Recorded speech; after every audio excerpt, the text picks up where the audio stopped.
Isa sa inabangan ngayon sa Philippine Boxing, itong Pinoy na may 100% knockout record. May 11 wins at 11 knockouts sa kanyang kartada na lumalaban sa Super Welterweight Division. Ito ay ang binansagang triggerman ng Zamboanga del Norte na si Weljon Mindoro mga tol, 24 years old, kung saan puro knockout ang inabot sa lahat ng kanyang mga nakalaban. May tangkad itong 5'11" at talaga namang magaling ang depensa nito at mataas din ang ring IQ pagdating sa laban at wala itong takot makipagbasagan sa ibang mga lahi. Unang namangha ang mga boxing fans nang nakatapat ni Mindoro ang Indonesian champion na si William Rake na veterano na sa 49 na laban sa kanyang karera.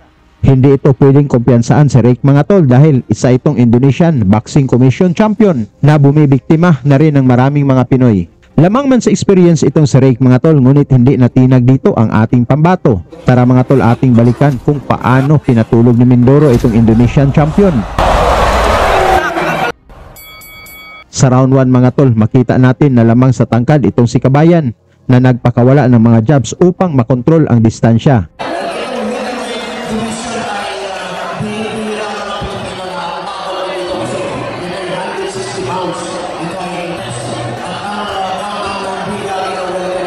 Depensa pa rin, tumanggap ng straight sa katawan si pero ginakansya pa rin, no?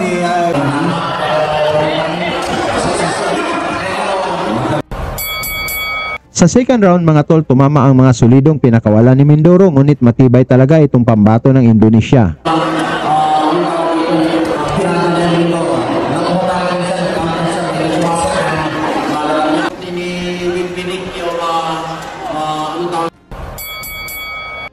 Sa round 3 mga tol, umatake na si Kabayan na gustong pabagsakin ang matigas na kalaban.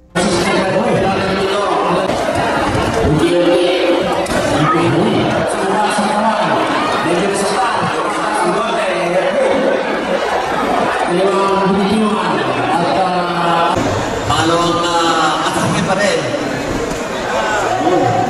1-2. Sadya, pasok na pasok.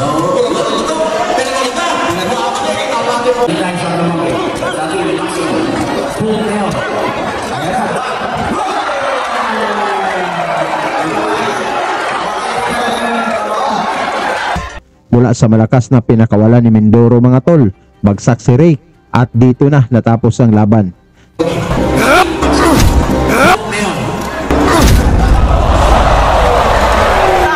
Nakuha ni Mindoro mga tol ang knockout na panalo sa round 3.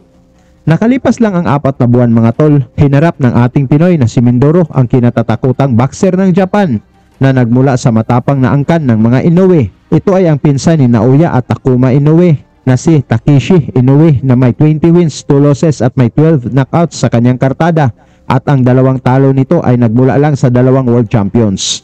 Isang pagsubok ito sa ating bida mga tol dahil maliban sa kasama sa training ng mga Inoue itong si Takeshi, isa itong WBO Global at WBO Asia Pacific Welterweight Champion at isang WBO World Title Challenger. Ang Pinoy na si Mindoro mga tol ay may 10 wins, walang talo na may 10 knockouts sa laban na ito, habang si Inoue naman ay may 19 wins, 2 losses na may 11 knockouts. Ito ay para sa depensa ni Inoue sa kanyang WBO Asia Super Welterweight title na naganap sa Okada Hotel and Casino dito sa Pilipinas. Sa round 1 mga tol, maganda na kaagad ang palitan ng suntok ng dalawang boxers. These wins have been via, that's a good size for two of them will be. When two knockout artists get on top of the ring, you were saying anything can happen. Anything can uppercut that landed, and sometimes it can be Takeshi Inoue and Yumeri is pretty Long battles actually, that's a different boxing form, of course, that's Olympic boxing. In the meantime, fighters that's in front of you. You want to take your time, and being impatient can cost the fight. Oh, like I said, stumbled. and that rocked Inoue, and look as, and usually when the knockout artist sees that opportunity, he powered at the uppercut. If you want, being the taller guy coming in straight at the chin, could which for many fighters. In the meantime, Inoue walking into trouble. I mean, blasting him. Keeping that distance, him being the taller fighter, Doro attacks. Because of his range, Inoue is just sitting right there in that perfect because Inoue comes in. And he seems, oh, look at that. Oh, but they all Mindoro bit. Oh, all come together, including the uppercut Inoue. there is that part of the fight, Nonito and Rachel. And when they get into that hits, they just want to throw those punches and set up. Here goes that uppercut again. As much as probably that first round. He looks tired in my view right now. Seeing him breathing, and his power seems to diminish a little bit. Well, he's not throwing that. Oh, you're right, Rachel. Probably that first round. My view right now, seeing him breathing, and his power seems to diminish a little bit. Right. There's Mindoro to be anxious and eager inside. Go back to that jab. Right. If what reaction Or other angles to work with. Oh, there's a slip. There's a slip. Hang on, the referee. You've been fighting mostly the States. Yes. You've seen that, right? uppercut, good overhand. This is a 50-50 fight for Mindoro now. Well, it's hurting Mindoro. Oh, that's a good point. Like in this situation. Sa ika-4 na round mga tol, agresibo ang batang Pinoy ngunit tumama din ang pinakawalan ng Hapon. And seeing good body shot by Inoue. And I think this is what happened in the earlier rounds, or the previous rounds. Inoue was moving around a lot to see what Mindoro is doing, and now he's pressing this round and just doing what the phone booth fighting. When he's moving around laterally, Mindoro is actually reaching in easily to be countered.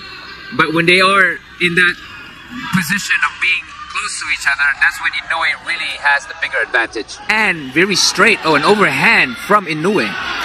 Inoue keeps leaning in. And honestly, if Mindoro timed it right. With a good second wind recovery here, and Inoue forcing Mindoro to get tied up, and he's hurt. Now he has hurt Inoue. Mindoro, the upper wet right now.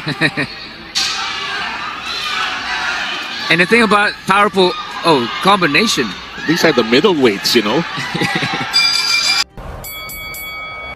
Mas lalong tumitindi ang palitan ng suntok dito sa kalagitnaan ng laban mga tol. Akala ni Inoue na pagod na ang batang Pinoy. And Mindoro with a good second wind. Inoue's got to press. Their head bumps again, like you mentioned. I think The one fight.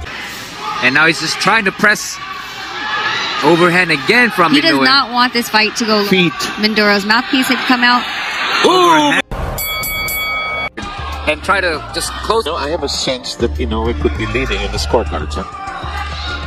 If he is, just by a slight margin. Exactly, yes. Tying down to 1 minute and 7. That's Yes. exactly what it Very is. ineffective. That Inoue is Tuloy ang aksyon dito sa round 7 mga tol na nakipagsabayan itong si Mindoro sa bitiranong Hapon. Inoue with an overhand. Or even if you're not doubling up on it. Yes. Normally you throw the jab, you double it up to keep the opponent at bay or to set up Well, being the shorter guy, Takeshi more rounds than. the side, the uppercut. And the uppercut, yep. Distance. So once he gets there, By the persistence of Inoue, actually. That overhand just keeps landing Yes. by Inoue.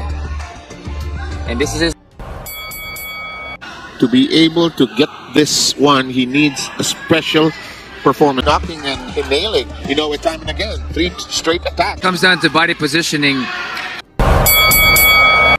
Binuhos na lahat ng dalawang boxers dito sa final round mga tol na gustong makakuha ng impresibong panalo ang dalawang boksingero.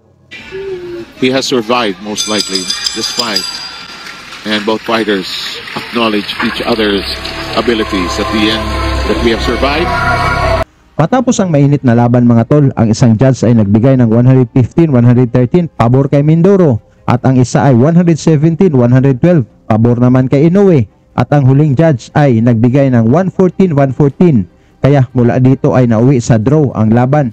Ngunit ang mga fans ay nagbigay ng score na 117-112 pabor sa Pinoy na si Mindoro. Tungkol naman sa inyong score sa laban mga tol kung sino ang panalo, pag-usapan na lang natin yan sa baba at salamat sa inyong suporta.